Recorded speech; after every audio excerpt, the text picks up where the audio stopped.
আজকে আমরা এই মহান স্বাধীনতা দিবসে আজকে আমরা অত্যন্ত দুঃখের সাথে বলতে চাই যে দীর্ঘদিন যাবৎ এই বাংলাদেশ আমাদের যে টার্গেট নিয়ে আমরা মুক্তিযুদ্ধ করেছিলাম সেই টার্গেটকে, সেই উদ্দেশ্যকে আমরা সফল করতে পারিনি। আন্দোলন করেছি, মূল চেতনা আমাদের স্বাধীনতা সার্বভৌমত্ব। এই স্বাধীনতা সার্বভৌমত্ব নিয়েও বারবার ষড়যন্ত্র হয়েছে। আমাদের মূল চেতনা গণতন্ত্র, শুধু ভোটের গণতন্ত্র নয়, রাষ্ট্র পরিচালনার সর্বক্ষেত্রে গণতন্ত্র। এই গণতন্ত্রকে আমরা বাস্তবায়ন করতে বারবার হোঁচট খেয়েছি।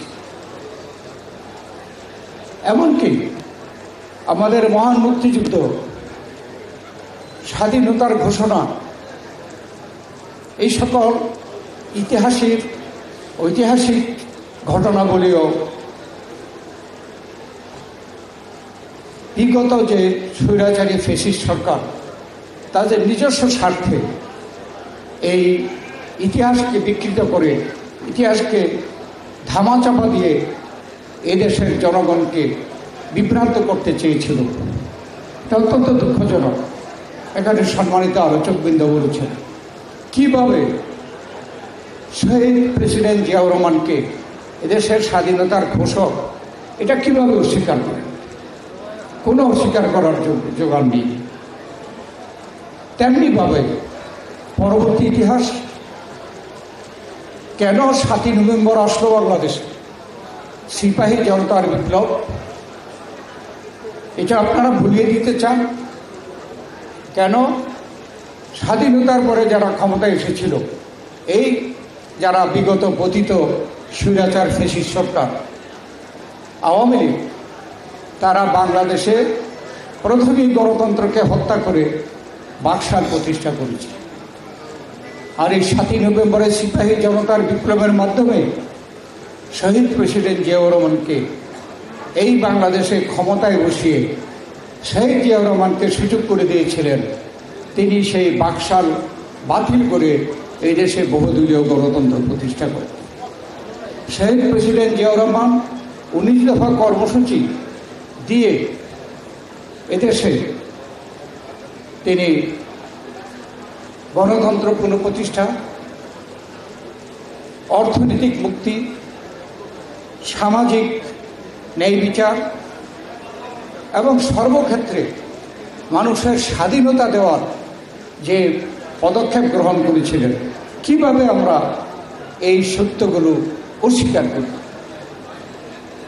এই অস্বীকার করতে গিয়েই কিন্তু আমরা দেখলাম যে বারবার এই আওয়ামী লীগ, যারা বিগত পতিত স্বৈরাচারী সরকার, তারা গণতন্ত্রকে হত্যা করেছে, হত্যা করতে চেষ্টা করেছে।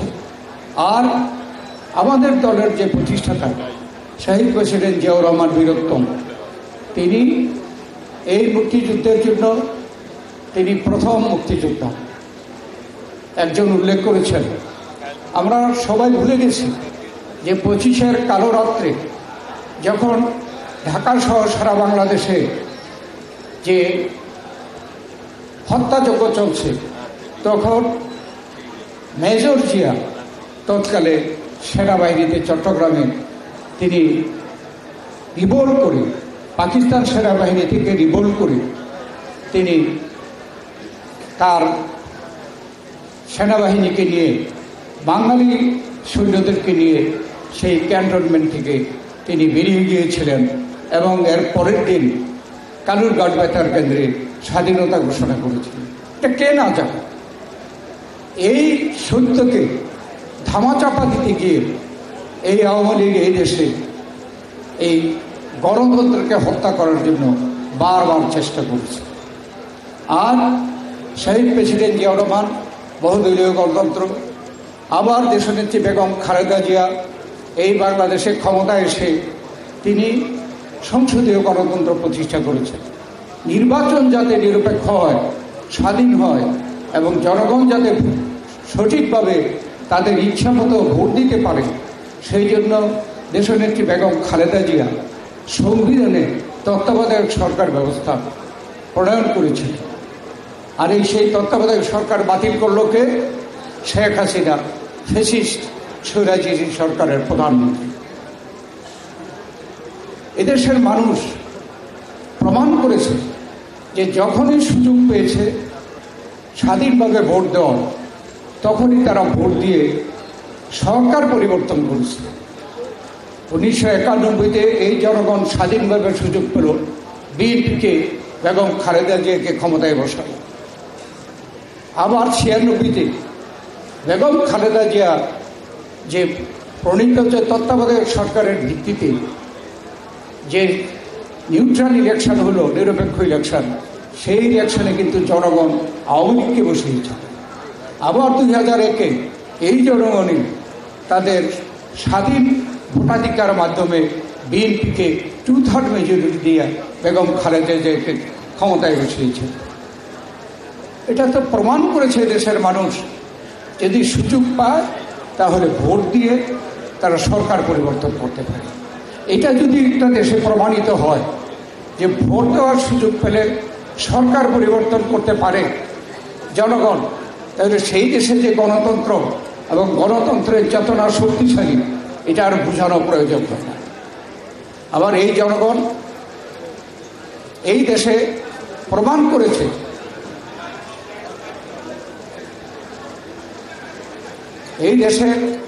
প্রমাণ করেছে যে যেই সরকারি গণতন্ত্রকে হত্যা করেছে, ভোটকে ব্যাহত করেছে, সেই সরকারের বিরুদ্ধে আন্দোলন করে সংগ্রাম করে তাদেরকে ক্ষমতাচ্যুত করেছে।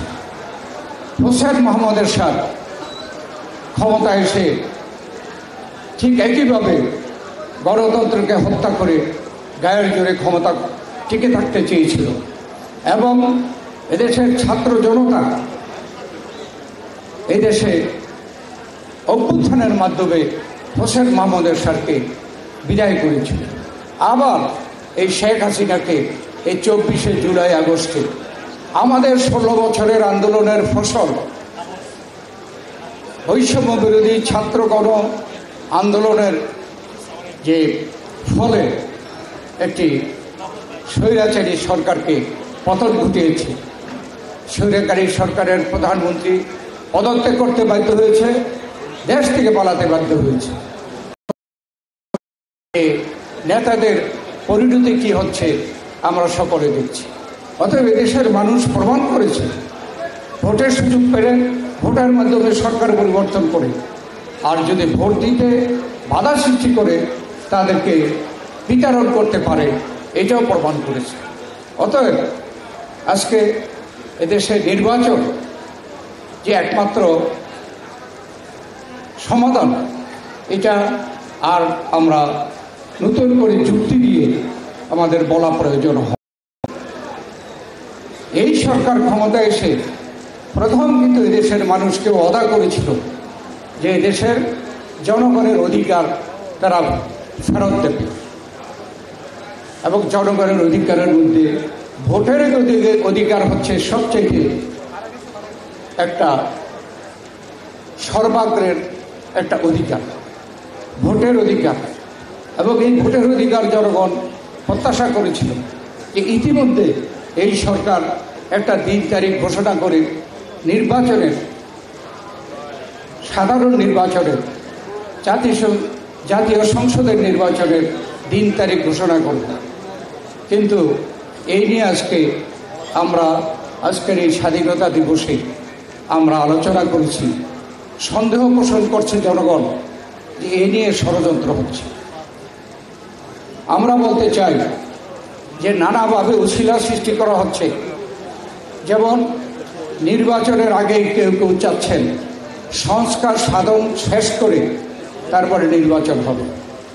কোনো সংস্কারই কোনো একটি সরকারের পক্ষে সমাপ্ত করা সম্ভব না।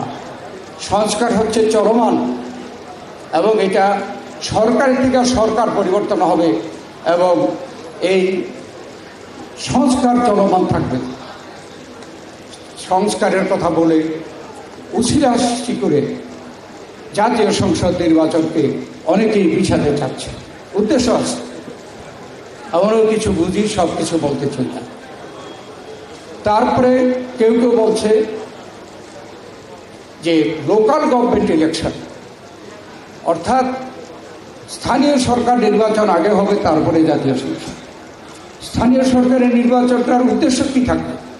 ইউনিয়ন পরিষদের চেয়ারম্যান, মেম্বার, উপজেলার চেয়ারম্যান এবং কাউন্সিলর, পৌরসভার মেয়র, কাউন্সিলর, তাদের কি দায়িত্ব থাকে একটি দেশের আইন প্রণয়ন করা?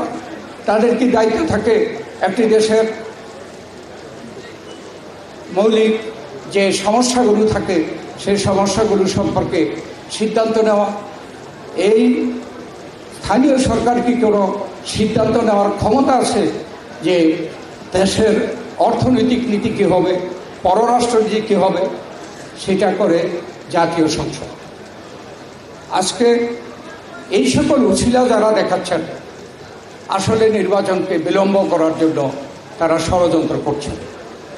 আমাদের বুঝতে হবে যে একটি স্বৈরাচারী ফ্যাসিস্ট সরকার এদেশের ছাত্র জনতা তাদেরকে বিতাড়ন করেছে, তাদের পতন ঘটিয়েছে।